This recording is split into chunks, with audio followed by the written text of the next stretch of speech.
Լով ջան, քանի որ մենք միասին ենք աշխատում մեր պրիդվիբեռնի կամպանիայի շուրջ, կարանք հիմա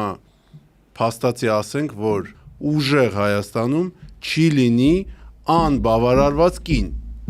Տենց բան հայտարարենք, քո վրա էսի վերցնես, առնվազն նախարարություն ուրեմն պետք է ստեղծի, որ այս հարցերը կուրացիա կանի։ Սեքսի նախարարություն։ Ռուսաստանը հայ գործարար Սամվել Կարապետյանի որդու Սարգիս Կարապետյանի այս հայտարարությունը լայն արձագանք է գտել հասարակության տարբեր շերտերում եւ քաղաքական շրջանակներում։ Սոցիալական ցանցերում եւ լրատվամիջոցներում մեկնաբանությունները հաջորդում են մեկը մյուսին, առաջ բերելով բուռն քննարկումներ։ Հայտարարությունը հնչել էր այն բանից հետո, երբ սոցիոլոգ Արմեն Խաչիկյանը խոսել էր հասարակության որոշ խմբերի, հատկապես կանանց վարքագծի եւ սոցիալական ակտիվության մասին սոցիալական հարթակներում։ Ավելի ուշ Սարգիս Կարապետյանը տեսանյութ է հրապարակել, փորձելով արձագանքել իր հասցեին հնչած քննադատություններին։ Ես ընդունում եմ, որ շատ մարդկանց համար կոնտեքստից կտրված այս ձևակերպումը անհաջող էր։ Քաղաքագետ Էդգար Առաքելյանը խստորեն դատապարտում է հանրային տիրույթում հնչած խոսույթն այն համարելով անթույլատրելի, իսկ հասարակական հարաբերությունների համար վտանգավոր։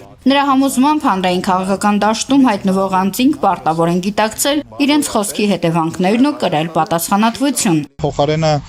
հասկանալու սխալը եւ ներողություն խնդրելու իրենք շարունակում են ուրեմն պնդել իրենց ասացի վրա եւ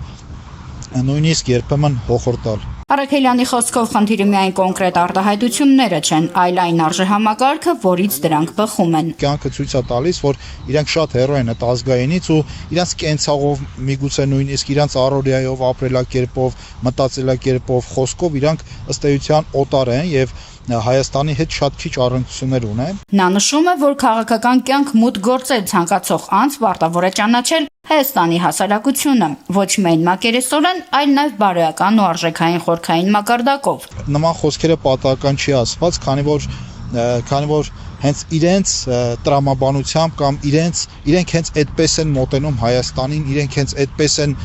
տրամադրված Հայաստանի ու Հայաստանի քաղաքացիների ու առավելևս ինչը որ դատապարտել է նաև կանանց նկատմամբ։ Էդգար Առաքելյանը կոչի անում կանանց առաջիկա ընտրությունների ժամանակ գիտակցված ընտրություն կատարել եւ հիշել հնչած հայտարարությունները։ Հայաստանի կանայք, եթե